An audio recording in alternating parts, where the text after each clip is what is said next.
ነገው የተነጎዳ መቀሌ እንገባለን ብያችሁ ነበር። በዚህ ክፍለ ጦር ውስጥ ነው ነበር። በዛ መሰረት ትላንትና እኛ ስንማረክ እንግዲህ የዚህ ምዕራፍ ምንም የደረሰብን ነገር የለም። በተቻለ መጠን ያለው ኃይል በእንክብካቤ ሳንገላታን ወደ የሚያስፈልገን ቦታ ላይ ወስዶን አስቀምጦናል። ከዛ ውጪ የደረሰብን ችግር የለም።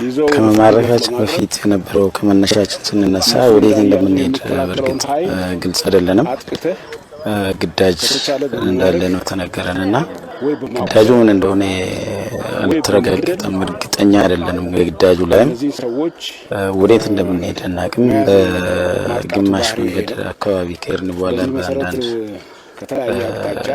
ወሬ ወደ ጭላ እንደምንጓዝ እንደነበር ነው እና ከዛ ውጪ የምናውቀው ነገር ምንም የተነገረንም በቦታው ላይ ይሄ ቦታ ግዳጅ አለ ተብሎ የተነገረን ነገር የለም። የፖለቲካ ጉዳይ ነው። ፖለቲካ እንደምታውቀው አስቸጋሪ ነው። ሀገራችን እየበጣጠሳት ያለው አንዱ ይሄ ነው። የውሸት ፖለቲካዎች ይኖራሉ። እኔ ለዚህ ትግራይ ህዝብ ዋናው አይሆንም፣ ማጥቃት አይሆንም። ልቤ ይነካል። ብዙ ነገር አሳልፋለሁ ከትግራይ ህዝብ ጋር። የውጊያ ሳይንስ እንደሚያስተምረን ከእድሜ በላይ ግማሽ በላይ ከትግራይ ህዝብ ጋር ነው አሳልፍኩት። ውጊያ ካሄዶች ግፋቢ 20 ዓመት በላይ ኖሬያለሁ። ካታጎሪ ይከፈላል።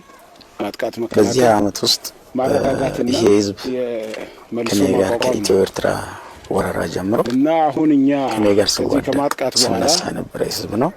ዋናው የሚሆነው መልሶ ማቋቋም ሆኖ ሲያጠጣን ሲያበላኝ የነበረ ህዝብ ነው። ሁለተኛ ደረጃ ከኔ ጎን ሆኖ ሲያለቅስ የነበረ ህዝብ ነው። ጁንታው የሸሸበትና ጓደኛዬ ከአጠገቤ ሲሰዋ ሲያለቅስና በስነ ስርዓት ሲቀብርልኝ የነበረ ኦፕሬሽኑ ስለሚቀጥል ኦፕሬሽኑ ደግሞ ነው መረዳው እኔ።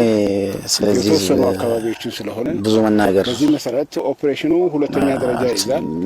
የማረጋጋት ስራው ደግሞ አንደኛ ደረጃ ይዛል ማለት ነው።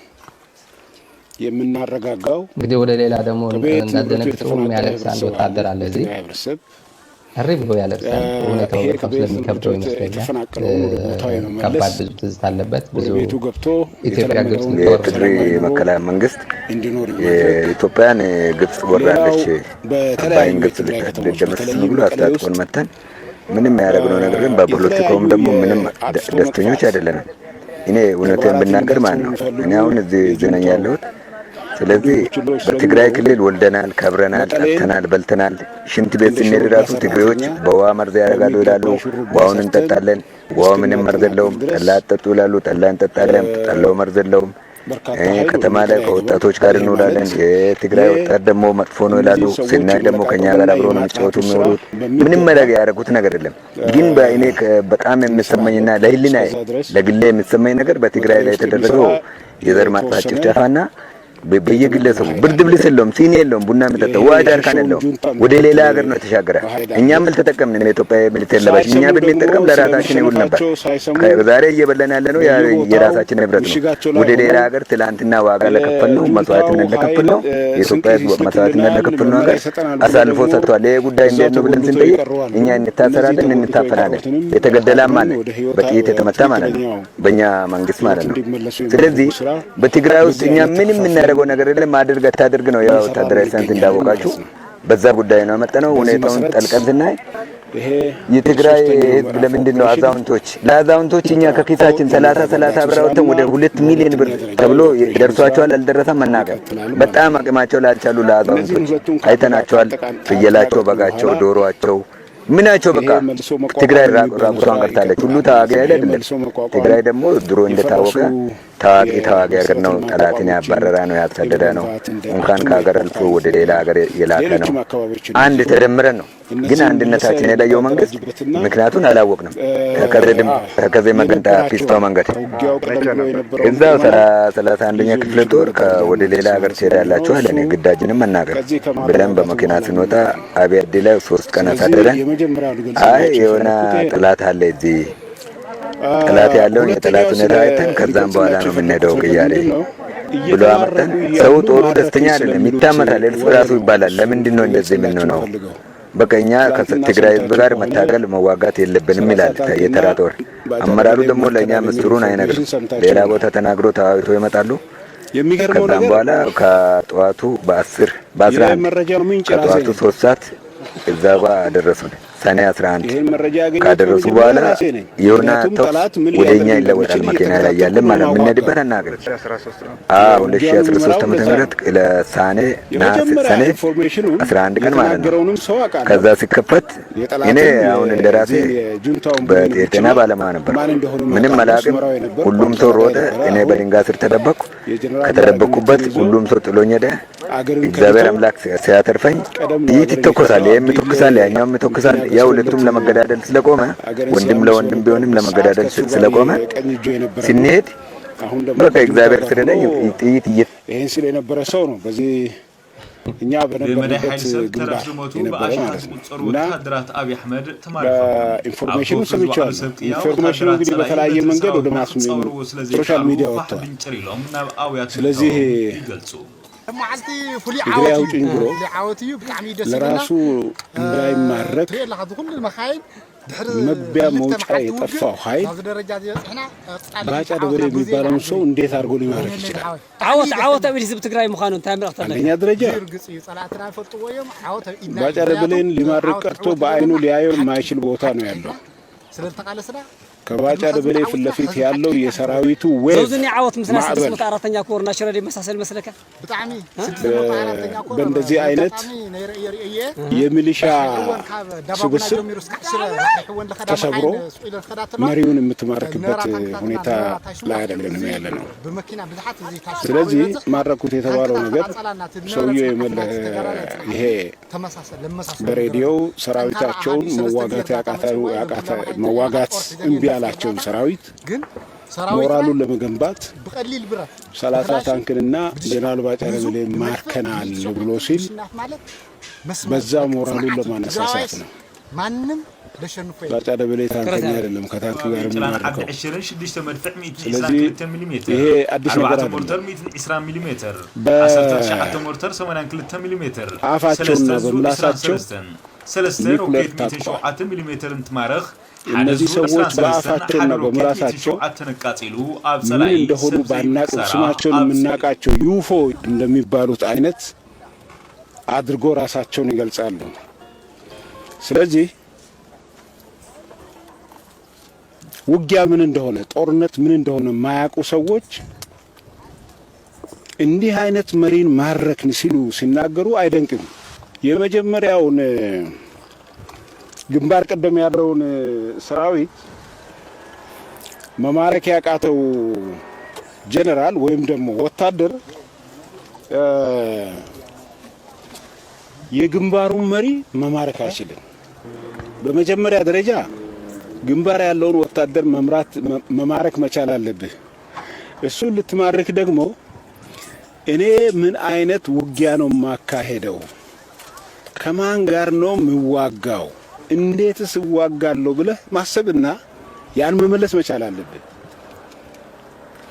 ሚሊሻ ሰብስበህ የጦር መሳሪያን ከመከላከያ ሰራዊት ዘርፈህ ስላስታጠቅ ጦርነትን አካሄዳለሁ የሚሉ ጅሎች ናቸው የተሰባሰቡት። ጦርነት እንደዚህ አይደለም። ሚሊሻ ሰብስበህ የጦር መሳሪያ ብረት ስላሸከምከው ጦርነት አካሄድኩ ማለት አይቻልምና፣ ስለዚህ ይሄንን የማያውቁ ሰዎች የግንባር መሪን ማረክን ቢሉ እንትን አይደለም፣ የሚደንቅ አይደለም። እና ያ ውሸት መሆኑን እና ይሄው ዛሬም እየበራን ነው። በማዕከላዊ ትግራይ ተራራ ውስጥ ነው ያለነው። ምናልባት ነገ ተነጎዲያ ከጀነራል አበባው ጋር ሆነን በአንድ ላይ ለእናንተ ለራሳችሁ ኢንተርቪው አብረን እንሰጣለን። ከዛ በተረፈ መማረክ ከመጣም በእነዚህ አንማረክም። ምክንያቱም የሚማረክ ነገር ስለሌላቸው በእነዚህ አንማረክ። የምንማረክ ከሆነ በኢትዮጵያና በኢትዮጵያ ሕዝብ ብቻ ነው የሚሆነው። ስለዚህ ሁለተኛው ልነግራቸው የፈለኩት ይሄ ነው። ከዛ በተረፈ ድል በድል ላይ እያስመዘገብን ነው ያለነው። ይሄን ጁንታ ካቴና አስገብተንለት ወደ ፍርድ ቤት ማቅረባችን የማይቀር ነው። ይሄን ልነግራችሁ ነው የመጣሁት። አመሰግናለሁ።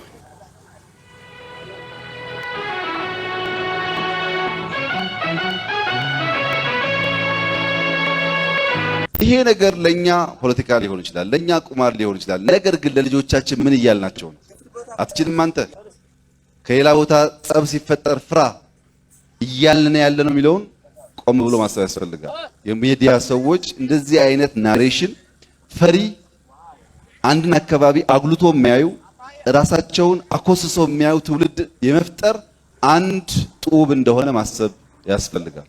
ሁለተኛው የዛሬ 2 ዓመት ያለው የኃይል ሚዛን ኢኮኖሚክ ዝግጁነት፣ የሚሊተሪ ዝግጁነት፣ የመንግስታዊ ውቅር ለምሳሌ ትግራይ ክልል የነበረውን ከሌሎች ክልል ስናወዳደር አይመጣጠንም። አሁን በነበረው ሁኔታ ወይ ዝቅታ ወይ ደግሞ ምናልባት የተቀራረበ ነገር ነው ያለው። በአጭር ጊዜ ውስጥ ትናንት በነበረው ሁኔታ ልጠቃ ይችላል የሚል ፍርሃት የሚፈጠርበት ምንም አይነት መሰረት እውነት የለም።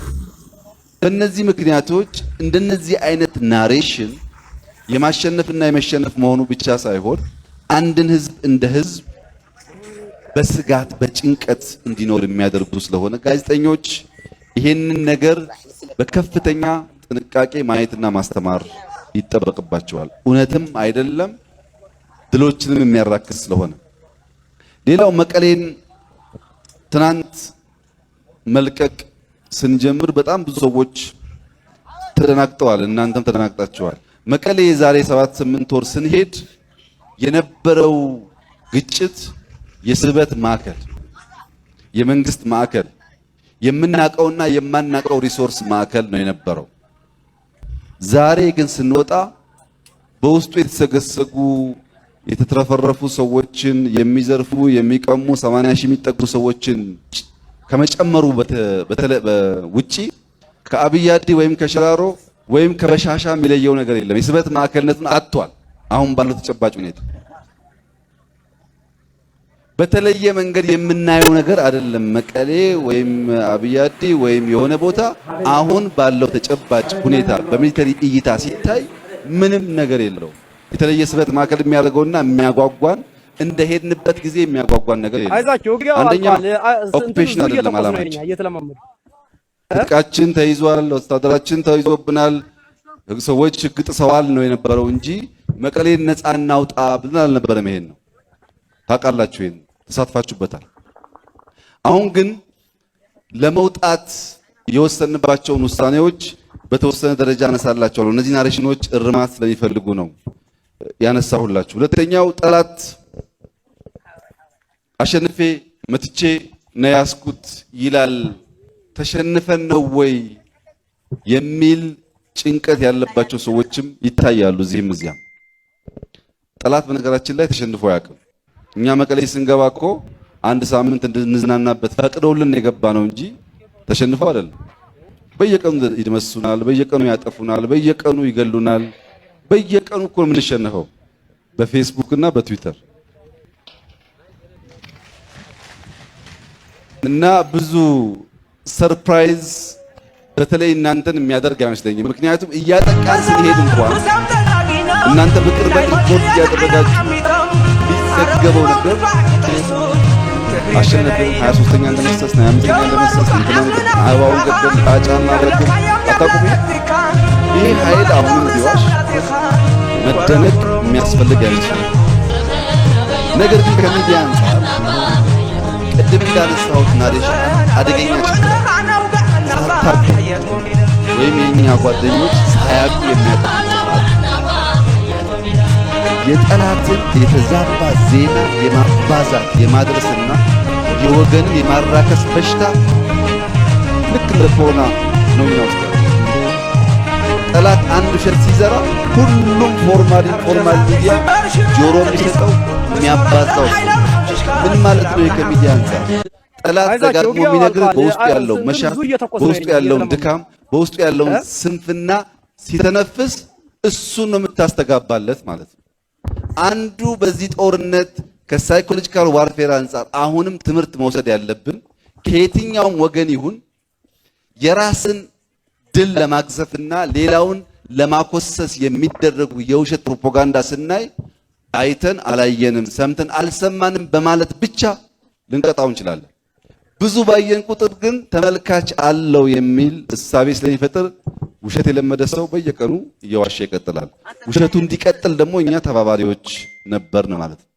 አሁንም ይታያል ይሄ ዝንባሌ ውስጥ የነበሩ የታዩ ገብረጽዮን አለ ጌታቸው እንደገና ደግሞ አቤ ስብሃትና አቦይ ፀሐይ አሉ። ሌሎች የማይተዋወቁ ማናውቃቸው አሉ። ለኛ እዚህ አሁን እየተዋጉ የነበረ 10 ካናል አሁን ያገኛችሁት ጀነራሎች በብዛት እዛው ነው የተዋጉና ጀነራል ከበደ እዛ ነው። ጀነራል ጆን የሚባል እዛው ነው። ወለጋ ብለው የሚጠሩት የነገብረጽዮን የጀባ ወይም የአርባ ብተና መቀሌ የሚኖር ዋና የነበረ የልዩ ኃይል አዛዥ ምሽጉ ላይ ሲዋጋ ነው ያለ። ትናንት 11 ሰዓት ነው ያባረርናቸው። ያን 10 ካናል 5 ጊዜ ጸረ ማጥቃት አድርገዋል። ዛሬ 5 ጊዜ ጸረ ማጥቃት ሲያደርጉ መልሰልን። አሁን ጦርነቱ አልቋል። ውጊያው ግን ትንሽ ይቀርና ጦርነትና ውጊያ ይለያያል። ውጊያው በተኩስ በመሳሪያ የሰው ኃይልም እየበላ የሚካሄድ ነው። ጦርነት የሚባለው ግን ፖለቲካም ክርክርም ስድብም ዓመት የጀመሩት ከመንግስት ጋር ስለሆነ ጦርነቱ ተጠናቋል። መናገር የሚችሉበት ደረጃ ጦርነቱ ተጠናቋል የሚሉት የ31ኛ ክፍለ ጦር አዛዥ ኮሎኔል ሻምበል በየነ የሚቀረው መከላከያ ወደ ጥፋት ቡድኑ የተቀላቀሉትንና የራሱ የጥፋት ቡድኑን አመራሮች የመልቀም ስራ ነው ይላሉ። ልዩ ኃይላቸው ፈርሷል። ታሽኛው ሚሊሻ ፈርሷል። አሁን የቀረ ከመከላከያ የወጡና አሁን ከኛ ጋር ደግሞ ተገንጥለው ወደ እነሱ የገቡት አመራሮች ብቻ ቀርተው የነሱ እየተዋጉ ነው ያለው። ውጊያው የመጨረሻ ስለሆነ ሞት ሽረት ናት። ሞት ሽረት ከሆነ ደግሞ እኛ እናውቅበታለን። እየከበብናቸው ስለሆነ ትንሽ ቀን ነው የሚጠብቀን የሚል እምነት አለ። ከዚህ ተነስቶ ቆላና ደጋ የሚባል ነገር የለም። እንግዲህ በኋላ ወደ አቅመራ የሚባል ወደ ተከዜ ጫፍ ወደ አማራ ክልል ጫፍ ተከዜ ፍየልውሃና ዲማ የሚባል አቅመራ የሚባል ቦታ አለ። ድሮ እነሱ ባዶ 6 ብለው የሚጠሩት ወደዛ አካባቢ የተወሰኑ አመራሮች ድርስ ምልስ እያሉ እንደሆነ አውቀናል። ቀለብ፣ ውሃ፣ ነዳጅ እያጡ እንደሆነም አውቀናል። ስለዚህ አሁን እያጠናቀቅን ነውና ክፍለ ጦሩ ምርጥ ክፍለ ጦር ሆኖ ተደራጅቶ ወደ ኤርትራ ማፈግፈግ አድርገን ከዛ ተደራጅተን ከባድመ እስከ ተንቤን እየተዋጋ ያለ ክፍለ ጦር ነው። ህገወጥ በሆነ መልኩ የመከላከያ ሰራዊት በራያ ግንባር በሁለት አቅጣጫ የጁንታውን ቡድን የመደምሰስ ውጊያውን እያካሄደ መሆኑን የተናገሩት የራያ ግንባር አዛዥ ሌተናንት ጀነራል ባጫ ደበሌ በጭፍራ በኩል ያለውም ካላማጣ የተነሳውም በድል አድራጊነት ሔዋኔ ላይ መድረሱን ተናግረዋል።